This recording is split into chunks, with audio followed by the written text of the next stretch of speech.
একটু রিয়েলাইজেশন হয়েছে কিনা আপনারা যে আপনাদের ভাই মোবাইলগুলো বন্ধ করে এটা তো রিয়েলাইজেশন হয়েছে কিনা আপনারা অপরাধ করছেন? আমরা তো ছিলাম বলতে স্যার, আমরা তো আপনারা অপরাধ করছেন যে ছাত্রলীগ নির্যাতন নিপীড়ন করছে, আপনারা এগুলোর ইন্ধন দিচ্ছেন, এগুলো নিয়ে স্যার আপনার অনুতপ্ত কিনা স্যার?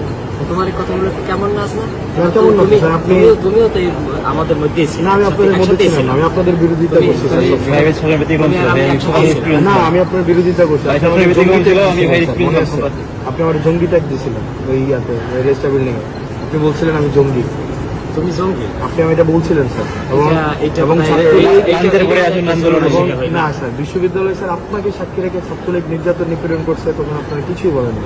এবং স্যার রিয়েলাইজেশন হলে তো ফাইন, আপনারা আমাদের সমাজের বিবেক, রিয়েলাইজেশন এটা হয় কিনা যে স্যার এটা অত্যাচার, কোনো অন্যায় হইলে সেটা আপনাদের এই রিয়েলাইজেশন হয় কিনা স্যার? আমাদের বলা তো ওইটা তো বলো, প্রত্যেকটা মানুষের ব্যক্তিগত মনে করি যে কোনো অন্যায় হইলে সেটা স্যার আপনার সময় অন্যায় হয়নি বিশ্ববিদ্যালয়ে স্যার, গেস্টরুম গণরুম অন্যায় হয় না? গেস্টরুম গণরুম তো ধারাবাহিকভাবে প্রক্রিয়া চলে আসে। এটা আপনার সময় ছিল না, আমার সময় ছিল, কিন্তু আমার কিন্তু উদ্যোগগুলো আমারই নেওয়া ছিল। না না হাসনাত, এটাও তুমি স্বীকার জাতি হিসাবে নিয়ে আপনাদের লেখা পড়ার তারপরে হচ্ছে কাজের মধ্যে এই জিনিসগুলো আসা উচিত, রিফ্লেকশন হওয়া এটাও তো উচিত। স্বীকার করবা যে পদক্ষেপগুলো সেগুলো কিন্তু আমি নিয়েছিলাম, এটাও না ওই অর্থে না স্যার, আপনারা সবসময় ডিনাই করছেন। কোন অর্থে সেটা ভিন্ন, কিন্তু শুরুটা কিন্তু আমি করেছিলাম, নির্যাতন নিপীড়ন তোমরা সহযোগিতা করছিলাম। না না, ডিনাই করাটা অন্য জিনিস, ডিনাই করাটা তো অপরাধ।